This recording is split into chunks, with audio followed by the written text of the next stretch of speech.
Bismillahirrahmanirrahim. Assalamualaikum warahmatullahi wabarakatuh. Puji syukur marilah senantiasa kita panjatkan kehadirat Allah Subhanahu wa taala karena berkat limpah rahmat darinya kita masih diberi kekuatan untuk mengikuti kegiatan pada pagi hari ini. Tak lupa sholawat serta salam marilah kita haturkan kepada junjungan kita Nabi Muhammad sallallahu alaihi wasallam yang senantiasa kita tunggu syafaatnya nanti di akhir zaman. Amin. Yang terhormat Ibu Kepala Sekolah SMA Negeri 1 Bojonegara, yang kami hormati pula rekan-rekan sejawat guru SMA Negeri 1 Bojonegara. Baiklah Bapak Ibu, pada kesempatan hari ini adalah kegiatan Zoom dengan judul Segitiga Restitusi dalam Penerapan Budaya Positif. Di sini adalah minta bantuan teman-teman. Baiklah Bapak Ibu sekalian, sebelum kita mulai acaranya, akan saya bacakan susunan acaranya terlebih dahulu. Yang pertama adalah pembukaan, yang kedua sambutan, yang ketiga pemaparan materi, yang keempat tanya jawab, dan terakhir adalah penutup. Baiklah Bapak Ibu sekalian, marilah kita buka pada acara pagi ini dengan bersama-sama membaca lafaz basmalah. Bismillahirrahmanirrahim. Bismillahirrahmanirrahim. Acara berikutnya adalah sambutan. Sambutan akan disampaikan Ibu Sri Mulyawati MPD selaku Kepala SMA Negeri 1 Bojonegara.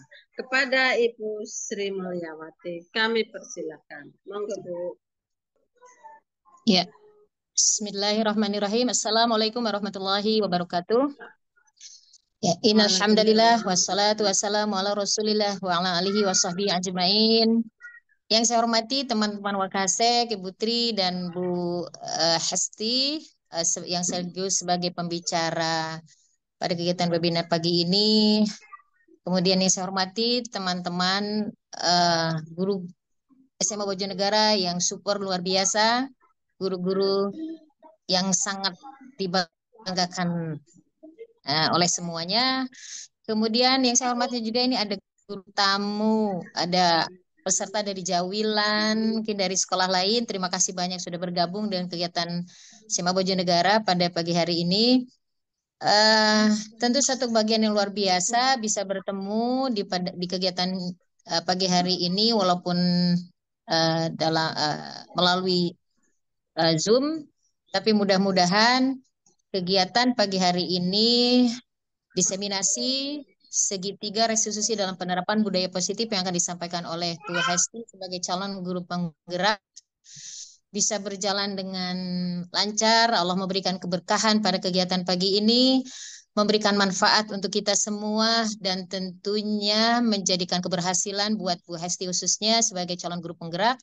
Mudah-mudahan dengan kegiatan ini bisa menambah kekuatan, menambah nilai sehingga benar-benar menjadi guru penggerak yang menggerakkan kita semua, khususnya yang ada pada kegiatan pagi hari ini dan umumnya teman-teman semua yang ada di SMA Bojonegara. Mungkin itu saja yang bisa disampaikan pada pembukaan pagi hari ini. Sekali lagi kita berharap pertolongan Allah Subhanahu wa taala. Apapun yang kita lakukan semuanya mudah-mudahan bernilai pahala di mata Allah. Begitu saja, terima kasih banyak. Assalamualaikum warahmatullahi wabarakatuh. Waalaikumsalam warahmatullahi wabarakatuh. Terima kasih Ibu. Demikian Bapak Ibu sekalian, sambutan dari Ibu Kepala Sekolah SMA 1 Bojonegara. Menginjak acara ketiga, yaitu acara inti adalah pemaparan materi, yaitu berjudul Segitiga Restitusi dalam Penerapan Budaya Positif. Apa itu segitiga restitusi dalam penerapan budaya positif? Marilah kita simak bersama-sama pemaparan dari Ibu Hesti Dwi Utari selaku calon guru penggerak. Kepada Ibu Hesti Dwi Utari kami persilakan. Monggo Bu Hesti. Terima kasih ya Putri dan juga terima kasih kepada Ibu Kepala Sekolah yang sudah memberikan support yang luar biasa dan juga teman-teman yang bersedia bergabung meskipun di suasana hiruk pikuk sambil mengawas. Sekali lagi mungkin saya tidak dapat membalas kebaikan semua, hanya Allah lah yang bisa. Assalamualaikum warahmatullahi wabarakatuh. Mohon maaf salamnya tadi terlewat. Waalaikumsalam warahmatullahi wabarakatuh. Mungkin agar tidak berpanjang kata, saya langsung memulai pemaparan pada pagi hari ini mengenai segitiga restitusi dalam penerapan budaya positif. Nah, apa itu segitiga restitusi dan bagaimana penerapannya dalam budaya positif? Nah, yang pertama, oke, ini profil. Nah, sebelum masuk ke segitiga restitusi, kita akan bicara dulu mengenai apa itu disiplin. Karena segitiga restitusi ini penerapannya lebih spesifik kepada penegakan disiplin sebagai salah satu bentuk budaya positif yang ada di sekolah. Disiplin pada umumnya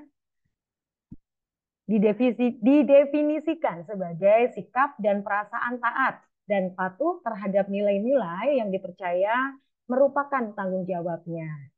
Nah, tetapi terkadang disiplin itu sering sekali diidentikan dengan hukuman dan kepatuhan yang memunculkan ketidaknyamanan. Apakah memang disiplin harus memunculkan ketidaknyamanan? Nah, di sini saya mencoba untuk berbagi hal-hal yang akan kita telusuri lebih jauh yang terkait dengan disiplin, dengan mungkin apa ya, kalau di sini ketidaknyamanan yang sering kali dirasakan mungkin dengan belajar bersama-sama di pagi hari ini, oh ternyata bisa ya disiplin itu muncul dengan rasa nyaman.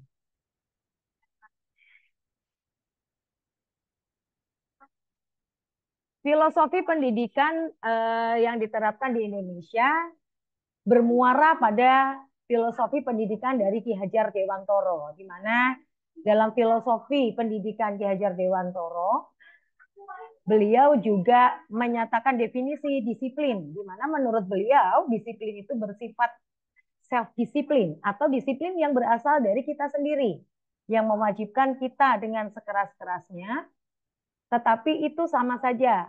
Jadi walaupun muncul dari diri kita, jikalau kita tidak cakap melakukan disiplin diri, memang membutuhkan penguasa untuk mendisiplinkan diri kita. Tetapi, nah di sini ada kalimat, dan peraturan demikian harus ada di dalam suasana yang merdeka. Maksud suasana yang merdeka ini yang bagaimana? Nah ini berkaitan dengan tadi yang judul yang saya sampaikan, berkaitan dengan restitusi tentunya. Seseorang yang melanggar aturan atau seseorang yang memutuskan untuk menaati aturan, untuk bersikap disiplin itu tidak lepas dari motivasi perilakunya sebagai manusia. Di mana terdapat 3 motivasi perilaku manusia menurut Diana Gosen dalam bukunya Restructuring School Discipline. Yang pertama, motivasi perilaku manusia ketika mengambil sikap taat atau disiplin adalah untuk menghindari ketidaknyamanan atau hukuman. Orang yang memiliki motivasi perilaku untuk menghindari hukuman atau ketidaknyamanan yang dapat berpengaruh pada fisik, psikologis, maupun tidak terpenuhinya kebutuhan mereka bila mereka tidak melakukan tindakan yang dimaksud. Nah, artinya orang yang seperti ini melakukan sikap disiplin karena menghindari hukuman, menghindari perasaan tidak nyaman yang muncul. Jadi, misalkan di sekolah aturannya jam 7. Artinya di situ parameter kedisiplinan itu kan kita masuk jam 7 pagi. Nah, ini motivasinya bisa munculnya karena, aduh, kalau lewat dari jam 7 nanti ada hukuman. Nah, ini yang dimaksud motivasi yang pertama oleh Diana Gosen. Nah, motivasi yang seperti ini tentunya tidak bersifat internal karena ada tekanan eksternal. Kemudian motivasi yang kedua, untuk mendapatkan imbalan atau penghargaan dari orang lain. Nah, orang yang memiliki motivasi perilaku untuk mendapatkan pujian atau imbalan dari orang lain juga sikap disiplin yang dimunculkan itu masih bersifat eksternal. Karena aduh nanti kalau saya terlambat saya nanti misalkan gitu ya dianggap bahwa aduh itu kok gitu sih. Nah, tapi kalau saya disiplin, wah pasti nanti saya dipuji nih rajin gitu misalkan. Ini termasuk dalam motivasi perilaku yang kedua. Kemudian motivasi perilaku yang ketiga, untuk menjadi orang yang mereka inginkan. Ya, jadi kalau tadi yang pertama menghindari hukuman, kalau yang kedua mengharapkan imbalan, hadiah atau pujian, kalau yang ketiga adalah karena muncul dari dirinya sendiri untuk menjadi orang yang menghargai nilai-nilai kebajikan yang mereka percaya. Nah, biasanya orang yang memiliki motivasi seperti ini akan melakukan suatu tindakan karena nilai-nilai yang mereka yakini dan hargai memiliki motivasi internal. Sehingga biasanya orang dengan motivasi yang ini memiliki sikap disiplin yang sifatnya itu long term gitu ya. Jadi menetap gitu ya. Tidak hanya sesaat. Kalau yang hukuman bisa jadi karena sesaat hanya saat itu, yang imbalan juga seperti itu. Tetapi kalau motivasi perilaku yang ketiga, mereka lebih menetap menjadi perilaku yang memang sudah terbentuk sebagai karakter dirinya.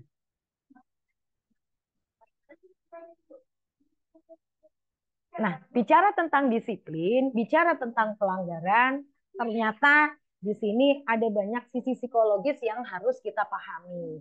Yang pertama, kita harus paham betul. Seseorang yang melakukan sesuatu pasti memiliki motivasi atau memiliki tujuan. Nah, motivasi atau tujuan ini berangkat dari kebutuhan dasar manusia.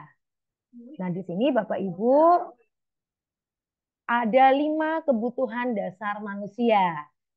Yang pertama, kebutuhan dasar untuk bertahan hidup atau survival. Kemudian yang kedua, kasih sayang dan rasa diterima, love and belonging. Yang ketiga adalah kebebasan atau freedom.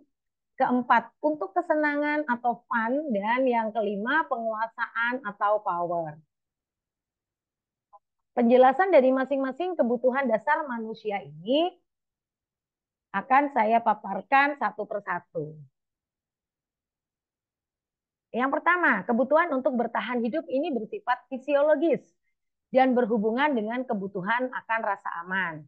Kebutuhan untuk bertahan hidup ini menyangkut misalkan kebutuhan akan tempat berlindung seperti rumah, kebutuhan untuk bertahan hidup seperti makanan, dan kemudian kebutuhan bertahan hidup dari gangguan alam. Jadi bersifat fisiologis gitu ya. Jadi lebih menyangkut ke arah fisik, tetapi di sini juga akan terkait dengan sifat psikisnya, yaitu mencari rasa aman. Kita butuh rumah secara fisik untuk melindungi fisik kita, tetapi secara psikologi, ketika di dalam rumah, ketika kita tidak kehujanan, maka psikis kita juga akan ikut terpengaruh. Kemudian yang kedua, kebutuhan kasih sayang dan rasa diterima. Kebutuhan psikologis ini berhubungan dengan koneksi sosial, dengan pertemanan, kebutuhan untuk memberi dan menerima kasih sayang, kebutuhan untuk, nah kalau mungkin kalau di remaja zaman sekarang itu mungkin apa ya istilahnya, kalau zaman saya dulu mungkin biasanya ada geng gitu ya, kalau sekarang mungkin lebih bestie gitu ya, kelompok-kelompok bestie. Nah itu ketika kita saya membentuk geng atau saya membentuk kelompok-kelompok yang sifatnya non formal, itu sebenarnya sebagai bentuk untuk memenuhi kebutuhan kasih sayang itu tadi. Kemudian yang ketiga adalah kebutuhan kebebasan. Kebutuhan yang berkaitan dengan kemandirian, kebutuhan untuk memiliki pilihan sendiri. Nah, biasanya orang yang dengan kebutuhan kebebasan tinggi di sini justru biasanya cukup cukup kreatif dan aktif. Jadi dia mencari berbagai macam apa sih sebenarnya nih yang bisa membuat jiwa saya merdeka. Nah, biasanya orang tipe seperti ini yang kebutuhan dasarnya adalah kebebasan akan lebih mengeksplor apapun. Kemudian yang keempat adalah kebutuhan kesenangan atau fun. Kebutuhan ini adalah kebutuhan untuk memenuhi rasa happiness gitu ya, mencari kesenangan, bermain, tertawa.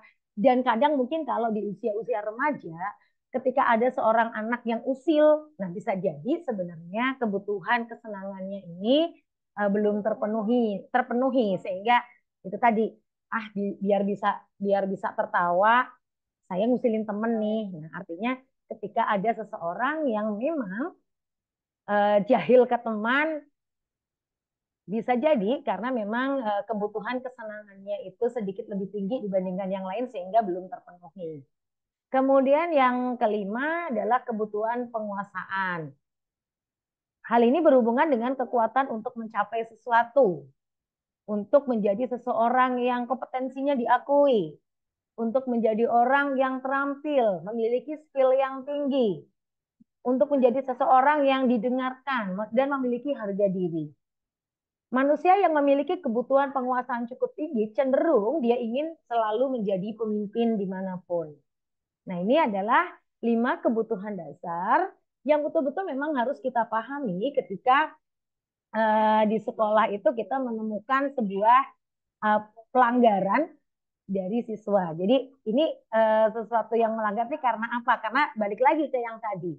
Seseorang melakukan sesuatu itu karena memenuhi kebutuhan dasar hidupnya. Jadi pasti memiliki tujuan.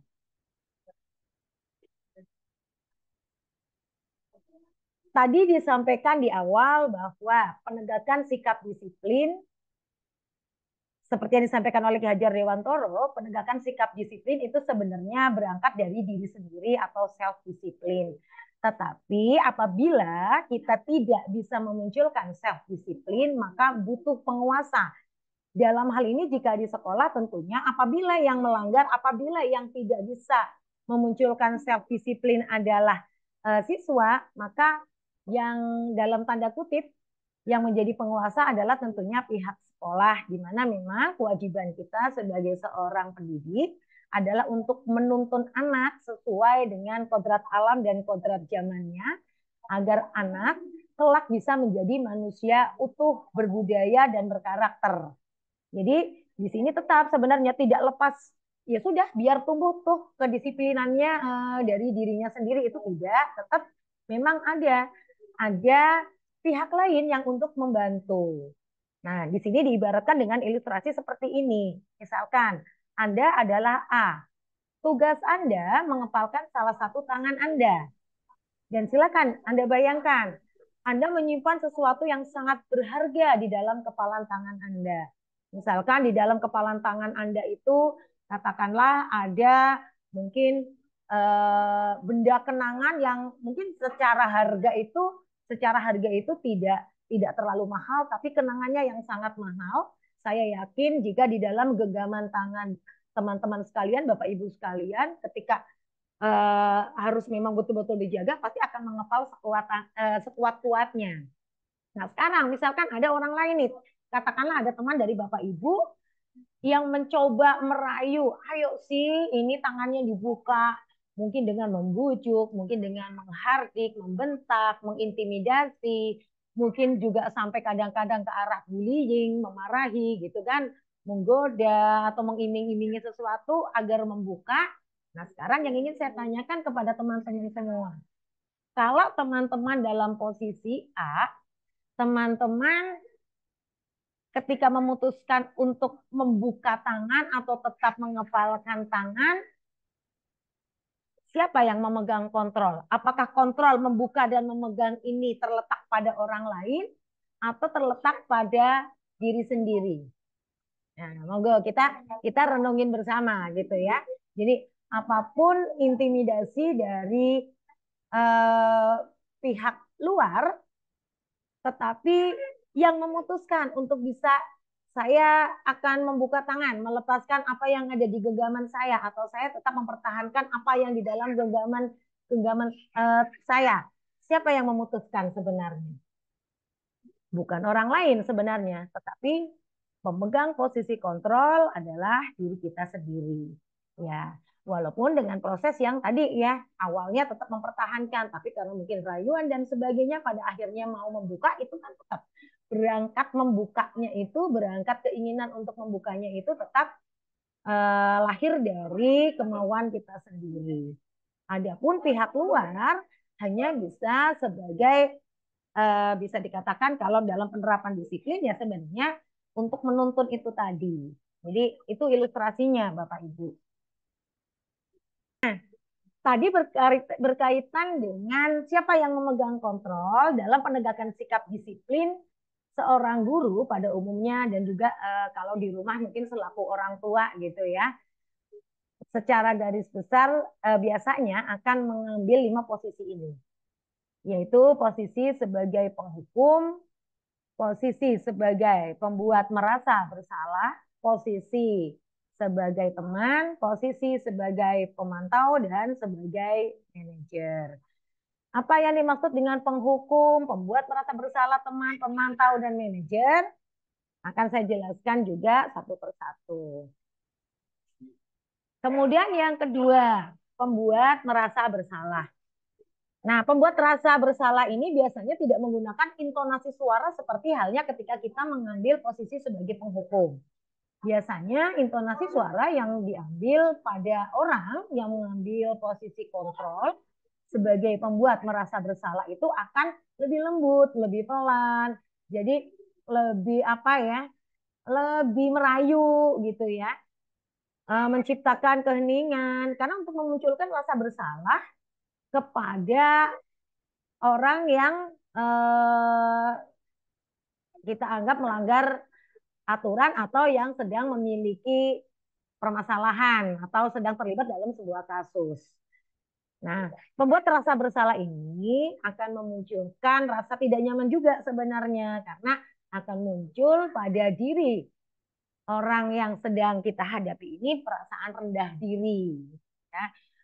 Akan muncul rasa bersalah, oh iya ya saya ternyata nggak layak nih. Nah, misalkan seperti itu.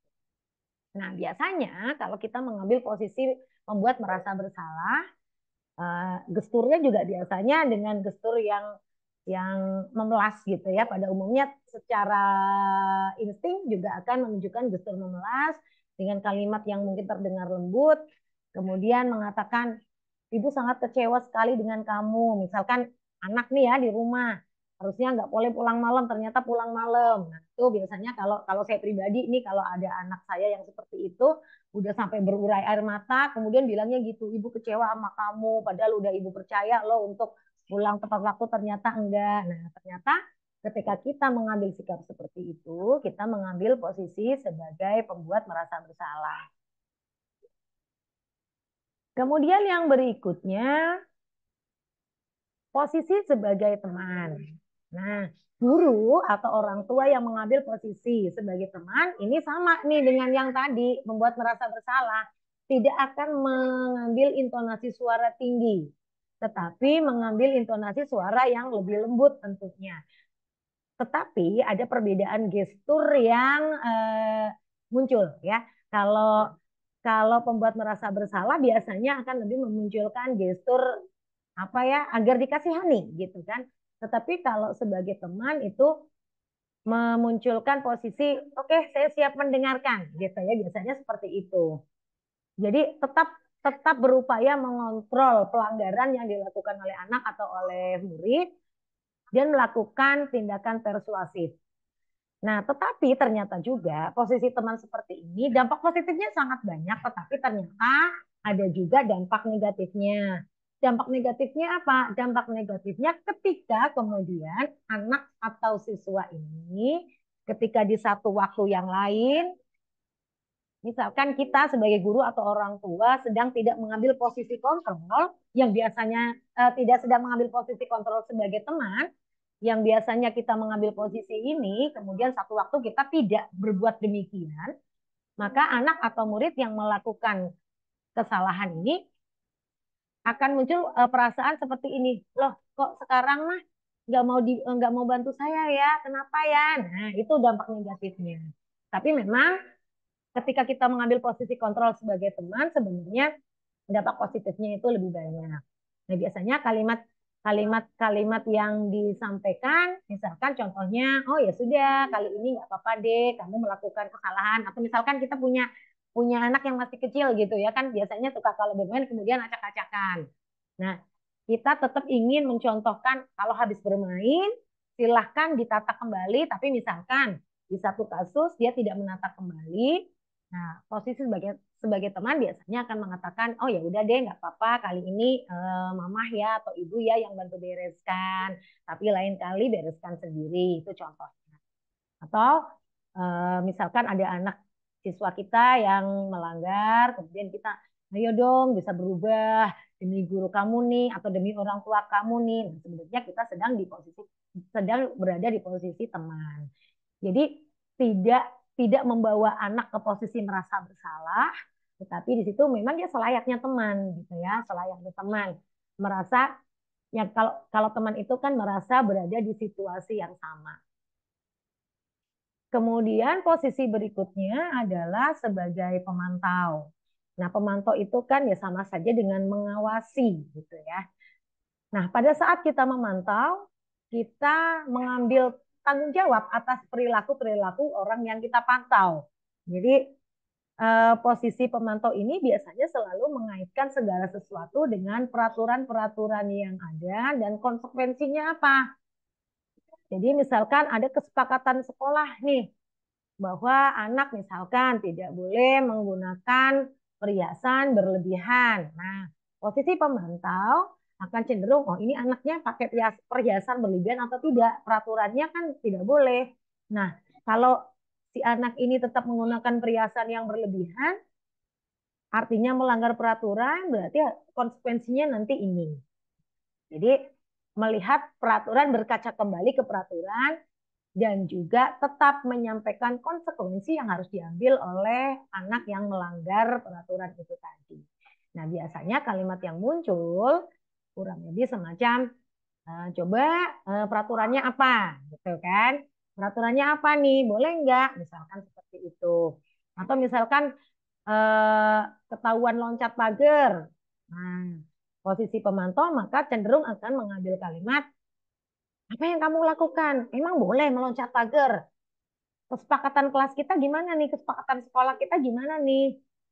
Kemudian sanksinya sudah tahu kan? Konsekuensinya sudah tahu kan? Itu berarti kita sedang mengambil posisi sebagai pemantau. Nah, yang terakhir adalah posisi sebagai manajer. Posisi sebagai manajer ini adalah posisi lengkap. Posisi yang paling sempurna, dan untuk sampai ke posisi manajer tentunya memang kita betul-betul, atau saya pribadi ya, memang harus betul-betul introspeksi diri dan belajar banyak hal. Kenapa? Karena pada posisi ini guru berbuat sesuatu bersama dengan murid, mempersilakan murid mempertanggungjawabkan perilakunya, mendukung murid agar dapat menemukan solusi atas permasalahannya sendiri. Nah, untuk mendukung murid menemukan solusi atas permasalahannya sendiri, dalam pandangan pribadi saya memang tidak mudah, gitu kan? Karena butuh apa ya? Butuh kesabaran, mungkin juga butuh trik-trik tertentu lah agar anak itu pada akhirnya bisa, oh ternyata kalau saya ini nanti begini. Memang tidak mudah, tetapi kita yakin pelan-pelan pasti suatu saat nanti kita bisa berada di posisi manajer. Ya, ketika kita sudah terbiasa minimal mungkin dari posisi teman dan pemantau, lama-lama insya Allah bisa menjadi posisi manajer. Karena di sini disebutkan seorang manajer telah memiliki keterampilan di posisi teman maupun pemantau. Dan dengan demikian bisa jadi di waktu-waktu tertentu kembali kepada kedua posisi tersebut bila diperlukan. Jadi itu tadi gitu ya. Balik lagi ketika jadi teman kan berarti ketika ada siswa kita, apalagi anak-anak SMA itu kan adalah anak-anak yang secara usia memang berada di fase mencari jati diri yang memang kadang-kadang sudah punya, bukan kadang-kadang lagi ya, memang secara alami itu sudah punya pemikiran sendiri, sudah punya pendapat sendiri yang terkadang agak sulit juga untuk kita arahkan, agak sulit juga untuk kita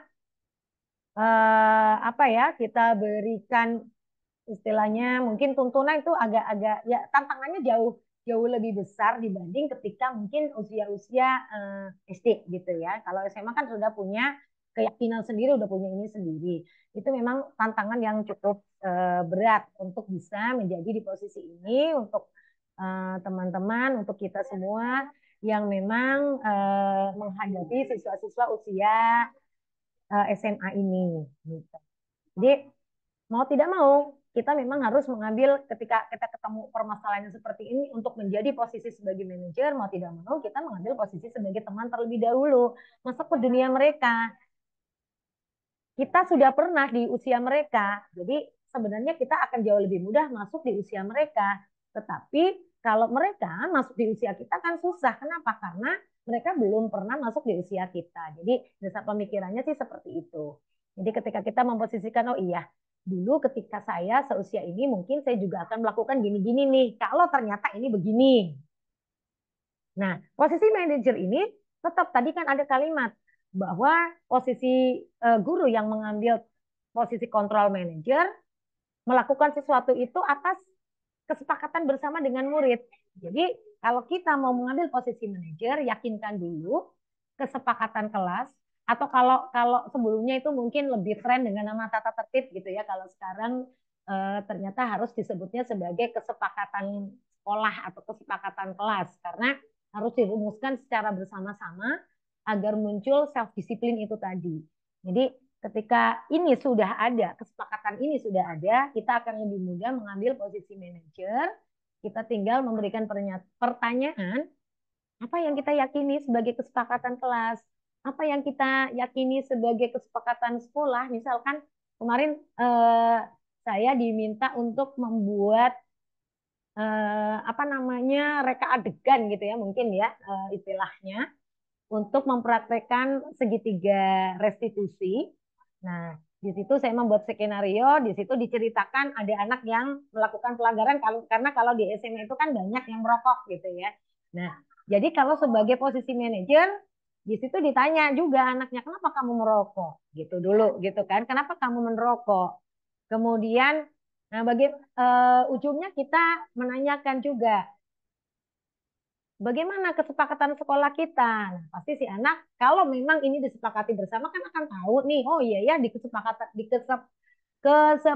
sekolah itu memang tercantum bahwa di situ dilarang merokok di lingkungan sekolah. Nah, kemudian bisa kita tambahi pertanyaan itu. Kira-kira menurut kamu dulu ketika kita sama-sama membuat kesepakatan sekolah ini, larangan merokok ini dasarnya apa misalkan? Nah, jadi itu akan muncul dengan sendirinya self disiplin dan nilai-nilai kebajikan yang dipercaya, sehingga anak akan berubah menjadi orang yang sukses dalam tanda kutip ya, sukses dalam arti dalam ranah pembentukan karakter.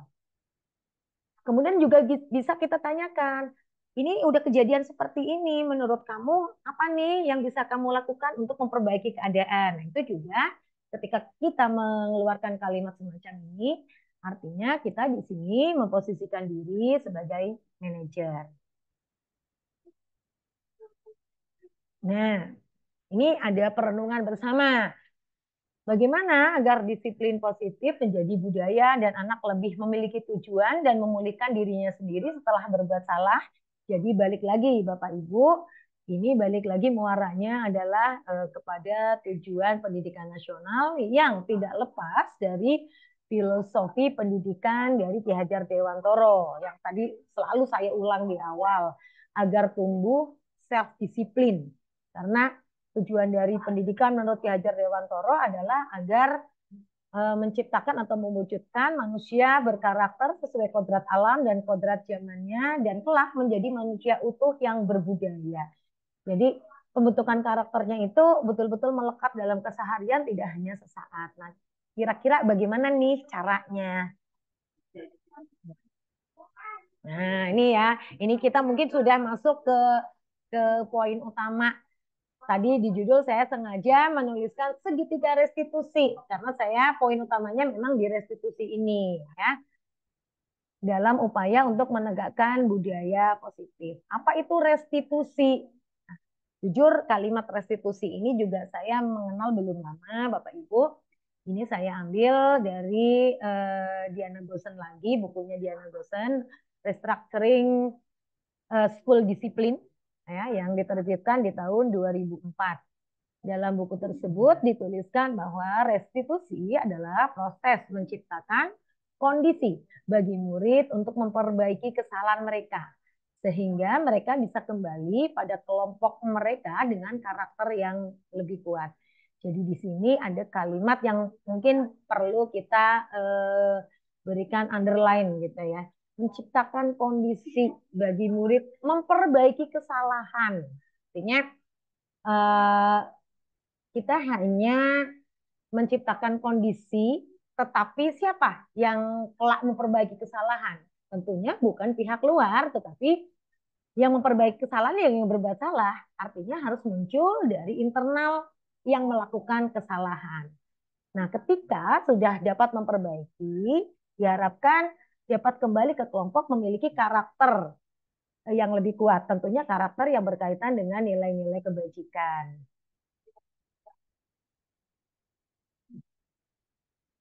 Nah, dalam melakukan restitusi ada 3 tahapan restitusi yang dasarnya ini mengacu lagi pada teori kontrol. Ya, tadi kan sudah saya singgung tentang teori kontrol gitu ya, Bapak Ibu. Yang diilustrasikan dengan ketika kita menggenggam sesuatu, kita ada menggenggam sesuatu karena di genggaman kita ada benda yang anggaplah sangat berharga. Ketika kita memutuskan untuk membuka kepalan tangan kita atau tetap menutup, itu kan balik lagi, siapa yang punya kontrol? Ya diri kita, gitu ya. Nah, jadi 3 tahapan restitusi ini tetap merujuk kembali atau berkaitan kembali dengan teori kontrol. Nah, di sini 3 tahapan restitusi ini atau lebih dikenal dengan nama segitiga restitusi. Yang pertama adalah yang paling dasar, yang paling bawah, di situ menstabilkan identitas atau stabilize the identity. Ini mohon maaf Ibu kepala sekolah, ini kalau saya mungkin pronunciation-nya salah, pengucapannya salah.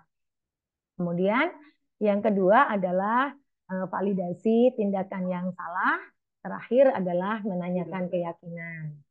Nah, dalam menstabilkan identitas, ini ada beberapa contoh kalimat di luar gambar segitiga ini. Jadi menstabilkan identitas, di sini kita bisa melakukan dengan kalimat-kalimat yang dapat membesarkan hati gitu ya. Kalau saya sebutnya membesarkan hati terlebih dahulu mereka yang melakukan kesalahan. Kemudian validasi tindakan yang salah. Ini bisa dengan mengeluarkan kalimat yang menanyakan alasannya apa sih? Ini kaitannya kemana? Ini kaitannya dengan kebutuhan dasar manusia yang tadi ada 5 itu tadi. Untuk apa gitu kan dia melakukan ini, pasti ada motivasi, pasti ada tujuan, pasti ada alasan, ada sebab akibat seseorang melakukan pelanggaran. Artinya kebutuhan dasarnya pasti ada yang belum terpenuhi. Nah, setelah proses ini dilalui dengan baik, anak sudah mencapai stabilitas identitasnya, sudah bisa memvalidasi tindakannya yang salah, berikutnya adalah menggiring ke keyakinannya. Jadi kita menanyakan keyakinan. Sebenarnya pengen jadi apa sih? Nah, kurang lebih seperti itu. Nah, adapun tujuan-tujuannya, nah ini yang pertama. Buat apa tujuan menstabilkan identitas? Tujuannya adalah mengubah identitas anak dari orang yang gagal karena melakukan kesalahan menjadi orang yang sukses. Orang yang sukses maksudnya di sini tentunya adalah dalam berperilaku ya, dalam berperilaku tertentu. Jadi misalkan ada anak yang membuat keributan di kelas. Nah, berarti ketika sedang melakukan keributan, mengganggu kelas, artinya di situ dia berada dalam posisi orang yang gagal. Tetapi ketika kemudian menyadari, maka kemudian dia beralih, oh yang tadinya jadi pembuat keributan, ternyata kemudian berubah, tidak membuat keributan, berarti dia sudah sukses untuk memunculkan karakter dirinya. Nah, ini ada lagi beberapa contoh kalimat yang bisa kita tanyakan ketika kita masuk ke segitiga restitusi fase yang pertama, yang paling dasar. Kita bisa dengan kalimat, kalau tadi kan baru sedikit gitu ya contohnya, mungkin contoh lebih jelasnya kita bisa dengan kalimat-kalimat seperti ini. Setelah anak misalkan menghadap kita, ayo kita bisa menyelesaikan masalah ini. Atau misalkan kita juga bisa mengucapkan atau mengatakan kepada anak didik kita yang melakukan kesalahan dengan kalimat, Ibu tidak sedang mencari siapa yang salah kok, tapi Ibu ingin mencari jalan keluar atau permasalahan yang terjadi ini. Atau oke, kamu boleh, kamu berhak merasa begitu gitu ya. Jadi eh, apa ya, di sini kita sentuh dulu gitu ya. Kita sentuh dulu karena secara psikologis apabila anak belum mendapatkan identitasnya kembali ketika kita bujuk, maka otak gitu ya. Otak itu akan menutup masukan dari luar walaupun itu masukan bagus gitu. Kenapa? Karena dia masih gagal untuk meraih identitas dirinya sendiri. Jadi posisi yang pertama yaitu tadi ya, kita kalau kalau dikaitkan dengan posisi kontrol, kita ambil posisi sebagai teman, kemudian uh, kita membantu atau menuntun anak tersebut untuk mendapatkan identitasnya kembali dengan kalimat-kalimat yang seperti ini. Oke, kamu berhak kok merasa begitu, atau oh ya, setiap manusia memang bisa melakukan kesalahan. Nah, itu awalan ya. Awalan untuk menstabilkan identitas. Nah, masih ada proses yang berikutnya, nggak cuma sampai di situ aja gitu, nggak cuma sampai oke, ibu bisa pahami, tapi kemudian tidak ada kelanjutannya. Tidak, ini baru awalan sebagai dasar agar bagian otak yang memegang kendali identitas diri itu bisa menerima masukan dari luar. Nah, yang berikutnya adalah memvalidasi tindakan yang salah. Tujuannya buat apa? Tujuannya adalah agar anak dapat memahami kebutuhan dasar apa yang mendasari sebuah tindakan dan dapat menemukan cara efektif untuk memenuhi kebutuhan tersebut. Nah, ini kalimatnya misalkan apa sih alasannya kok kamu melakukan ini? Kemudian atau kalimat yang lain, emang harus seperti ini ya? Atau menurutmu ada cara lain nggak agar dapat keluar dari permasalahan ini? Nah, itu memvalidasi tindakan yang salah. Mungkin lebih jelasnya saya ilustrasikan seperti ini. Katakanlah di sebuah kelas ada seorang anak yang mengambil makanan temannya, misalkan ya, mencuri makanan temannya. Nah, ini kan berarti sudah mengganggu kenyamanan orang lain yang pertama. Yang kedua, tentunya tindakan mencuri ini tindakan yang tidak sesuai dengan nilai-nilai kebajikan yang kita percaya secara universal. Karena mencuri ya bagaimanapun juga itu adalah posisi yang salah. Tetapi di sini kita perlu tahu kebutuhan dasar apa nih dari si anak, kenapa dia sampai mencuri. Nah, ketika kita mencari tahu kenapa dia kemudian melakukan perbuatan ini, artinya di sini kita sedang melakukan validasi tindakan yang salah. Jadi kita mungkin bisa menanyakan kenapa kamu mengambil makanan si A. Nah, bisa jadi memang kebutuhan dasar survivalnya yang tadi saya katakan atau kebutuhan dasar untuk bertahan hidupnya belum terpenuhi. Karena kan tadi saya sampaikan bahwa kebutuhan dasar bertahan hidup itu lebih ke sifat fisiologis gitu ya. Jadi diantaranya misalkan makanan, oh ya dia tidak tercukupi, dia mungkin merasa lapar, tapi dia mau minta itu malu gitu kan. Akhirnya memutuskan ya udah dia saya nyuri aja. Perbuatan ini memang tidak benar, tapi kita harus memahami dulu alasan kenapa anak tersebut sampai melakukan tindakan yang keliru. Nah, setelah ini tercapai baru gitu ya. Tentunya dengan proses panjang biasanya ya Bapak Ibu, enggak. Biasanya mungkin ngakunya juga agak lama karena pasti ada rasa takut. Karena itu tadi biasanya orang cenderung akan menghindari hukuman ya, itu sudah memang motivasi alamiah gitu kan. Nah, di sini memang perlu itu tadi ya saya katakan di awal, butuh betul-betul kesabaran dari kita, kemudian betul-betul diperlukan trik atau apa ya, cara yang tepat agar pada akhirnya anak itu bisa berterus terang, kemudian menyadari oh iya ya ternyata tindakan saya yang salah. Nah, sambil digiring pelan-pelan, ini masih di fase tindakan yang salah, memvalidasi tindakan yang salah, sambil digiring pelan-pelan. Kalau kamu lapar, apakah harus mencuri? Misalkan kita bisa sampaikan kalimat seperti itu. Nah, ini masih berada di lingkup ini, validasi tindakan yang salah. Kan nggak harus mencuri kan. Nah, biarkan anak kemudian berpikir, kalau betul-betul itu memang sudah identitasnya sudah kembali, yang step awal itu tadi, maka anak akan bilang, oh iya Bu, saya sebenarnya tidak harus mencuri. Saya bisa saja sebenarnya bilang ke teman, atau saya bisa saja bilang ke orang tua, minta dibawakan bekal dan sebagainya. Jadi di sini yang dimaksudkan bahwa pada akhirnya anak itu bisa berproses untuk mencari tahu, oh saya sedang menjadi manusia gagal, padahal seharusnya saya tidak menjadi manusia yang gagal.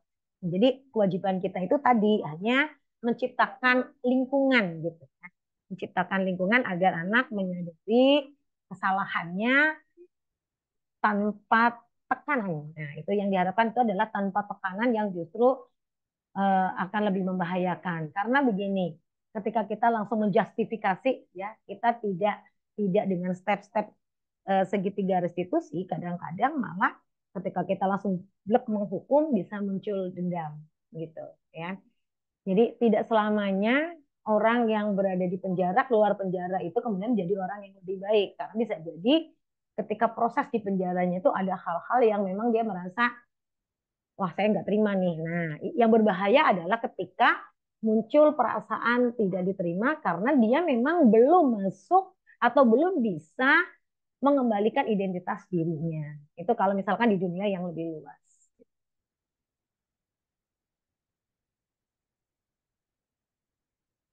Nah, ini bagian terakhir dari segitiga restitusi, menanyakan keyakinan.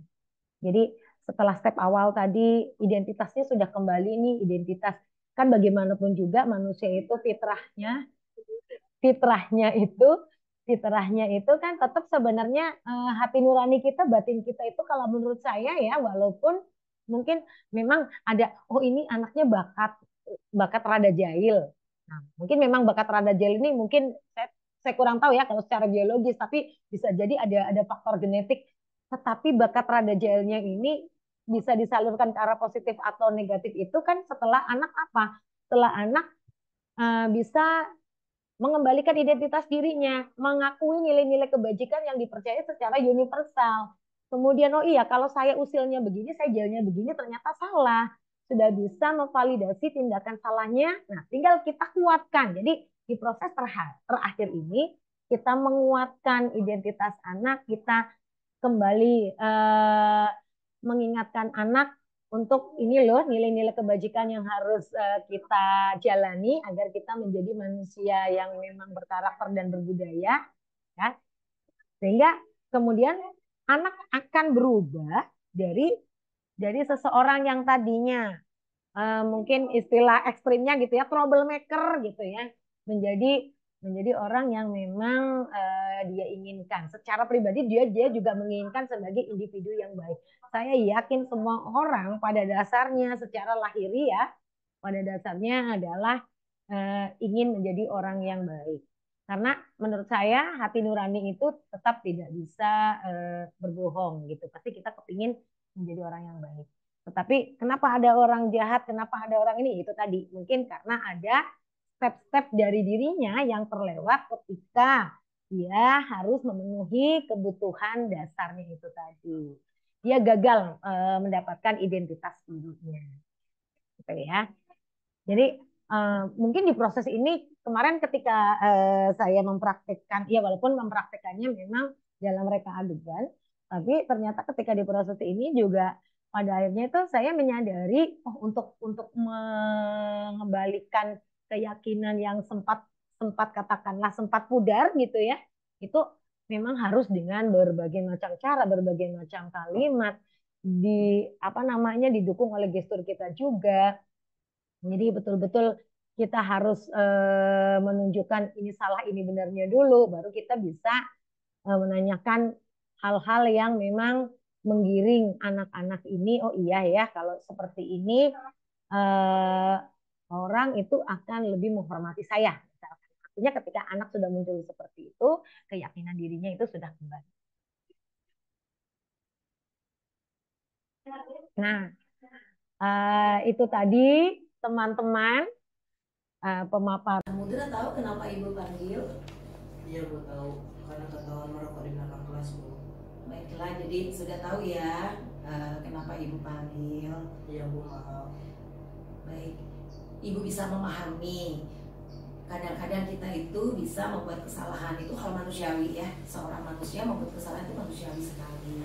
Tetapi kalau boleh Ibu tahu nih, kenapa sih Samudra itu sampai merokok, apalagi merokoknya di lingkungan sekolah? Awalnya mencoba-coba Bu, terus diajakin teman. Gak keren kalau nggak merokok Bu. Soalnya pada saat diledekin sama teman. Oke, jadi terprovokasi ya lama-lama. Mungkin kalau posisi Ibu seperti Samudra juga mungkin Ibu akan melakukan hal sama ya, terprovokasi seperti itu. Tetapi kalau Ibu boleh minta pendapat Samudra, apakah untuk mendapat pengakuan keren itu tadi hanya bisa dilakukan dari oh saya merokok loh, atau mungkin menurut Samudra bisa ditunjukkan dari hal yang lain? Tidak Bu, tidak dengan harus merokok. Oke. Harus dari yang positif. Oke, dan lebih baik ya karena tidak merugikan kalau hal yang positif.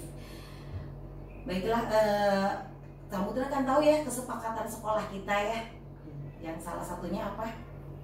Dilarang merokok. Iya, menurut Samudra kenapa sekolah mengeluarkan kesepakatan tersebut? Waktu itu kan memang dibahas bersama-sama juga kan dengan siswa. Jadi menurut Samudra alasannya muncul kesepakatan itu karena apa? Karena mengganggu kenyamanan lingkungan sekolah dan kesehatan. Baik. Kalau kenyamanan sekolah, kenyamanan belajar di sekolah mengganggu kesehatan, terganggu, kira-kira belajarnya bisa optimal tidak? Tidak Bu, saya minta maaf Bu. Baik, terima kasih Samudra sudah bisa menyadari kesalahan yang Samudra buat. Semoga kedepannya Samudra lebih baik lagi. Ya Bu.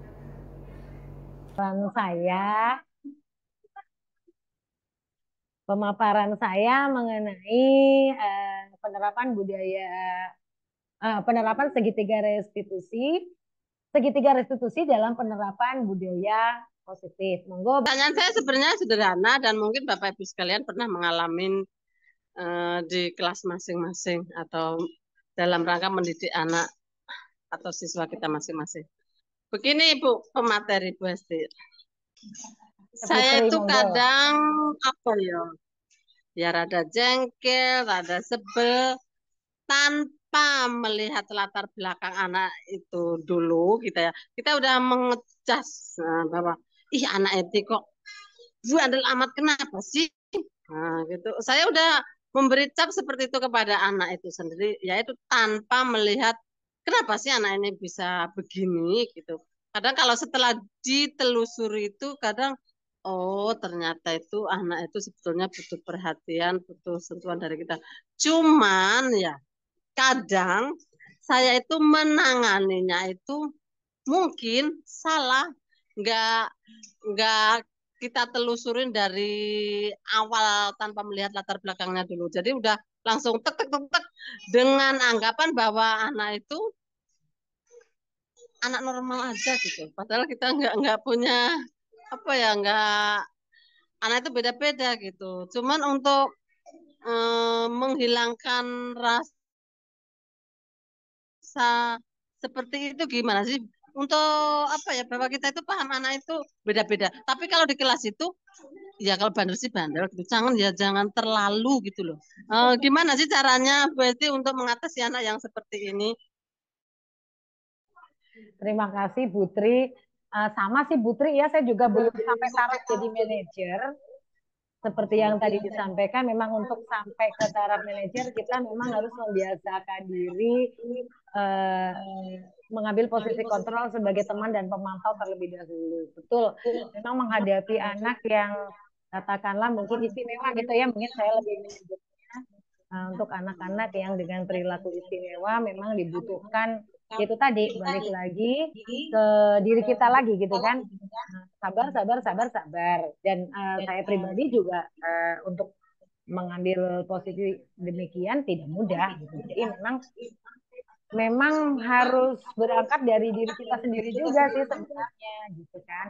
Dan kembali lagi harus betul-betul memahami bahwa anak dengan berbagai macam karakteristik, entah itu karakteristiknya memang alamnya sudah dianugerai Allah seperti itu, entah karakteristik karena memang lingkungannya yang berbeda, kita kan tidak tahu ya anak-anak itu di rumahnya seperti apa gitu. Sedangkan yang kita hadapi kan nggak cuma satu dua anak. Seperti di sekolah kita itu kan hampir 1.000 anak yang kita hadapi. Kita juga tidak mungkin akan dapat secara cepat mungkin bisa memahami satu persatu. Jadi menurut saya pribadi memang mungkin step by step itu sih mungkin jawaban dari saya, Putri. Jadi tetap harus secara perlahan untuk bisa sampai ke fase tersebut.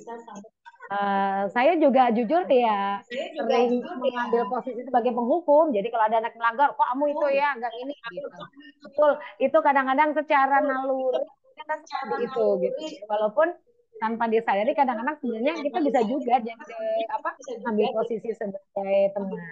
Kalau saya pribadi sih biasanya tergantung suasana psikologis saya juga kadang-kadang. Mungkin kalau Putri suasana psikologis apapun tidak terlalu berpengaruh, tapi kan memang ada orang yang ketika misalkan saya lagi bad mood terus munculnya gitu, nah misalkan ada yang gitu, nah itu tadi, jadi tetap balik lagi ke kontrol diri, kita mau ngambil posisi kontrol yang kalau menurut saya itu, jadi tetap harus dari kitanya juga belajar Putri, nggak bisa instan juga sih, jadi saya juga masih belajar dan mari kita belajar. Semoga jawaban saya bisa sudah bisa terpenuhi ya, bisa memenuhi rasa penasaran Putri. Bagaimana Putri? Oke. Siap, intinya ya berarti gini, yang tak tangkap itu kita tuh harus sabar gitu ya pertama. Kedua harus pelan-pelan, step by step untuk yang membuat anak itu, kenapa sih kamu kok seperti itu? Ya, jangan seperti itu kan intinya itu ya. Ya harus perlahan-lahan gitu. Oke, Bu Esti, kayaknya udah cukup. Semoga kedepannya nanti saya ya harus itu tadi lebih sabar, harus lebih pelan-pelan lagi, nggak harus langsung mengejas. Kamu kok kayak gini sih? Oke, makasih Besti atas jawabannya. Siap. Ayo, siapa lagi?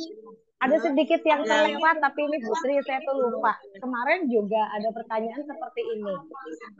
Ketika saya mengikuti paparan dari instruktur ya. Jadi gimana nih, kita sudah berupaya di posisi ini, tapi ada anak yang kayaknya kok belum dapat mengembalikan identitas dirinya. Nah, kan tadi lagi balik ke yang Ki Hajar Dewantara tadi. Self disiplin itu jika tidak bisa diraih sendiri tetap butuh faktor eksternal. Nah, ada istilah intervensi 30 detik di mana intervensi ini bisa kita lakukan untuk menunjukkan ke anak ini loh identitas kamu tuh sebenarnya seperti ini. Jadi kita boleh kok bukan berarti kita tetap di posisi yang mengalah tapi akhirnya tidak menuntun gitu. Itu juga tidak menuntun dengan cara persuasif yang lebih baik, tetapi ketika memang mungkin sedikit kesulitan, kita boleh yang ada istilah yang itu tadi ya, intervensi 30 detik. Jadi dalam 30 detik itu kita ambil sebuah kalimat, tapi tetap ya tidak dengan posisi menghukum, walaupun mungkin intonasinya tegas, tapi tujuan kita adalah mengembalikan identitas dirinya. Sebagai contoh, misalkan, nah ini saya sering lihat juga nih dari Pak Farid gitu ya, Pak Farid ketika menangani anak itu, kalau untuk anak-anak tertentu itu saya lihat Pak Farid juga suka mengambil intervensi 30 detik. Jadi coba kamu renungkan. Nah itu kan tidak menjustifikasi, tapi sebenarnya Pak Farid mengajak anak mengembalikan identitasnya, tetapi dengan cara kalimat yang mungkin kalau bahasa Jawanya itu lembah manah seperti misalkan Bu Tuti gitu ya. Bu Tuti kan memang karakternya memang lembut gitu. Ketika ada anak yang tidak bisa, nah saya sering lihat Pak Farid di posisi itu. Gitu. Jadi coba direnungkan kayak gini menurut kamu gimana? Nah, itu kita boleh ketika anak belum bisa mengembalikan identitas dirinya. Itu tambahannya Putri. Dan terima kasih Pak Oke, Farid Presti. sudah menginspirasi juga. Iya, semakin mantap.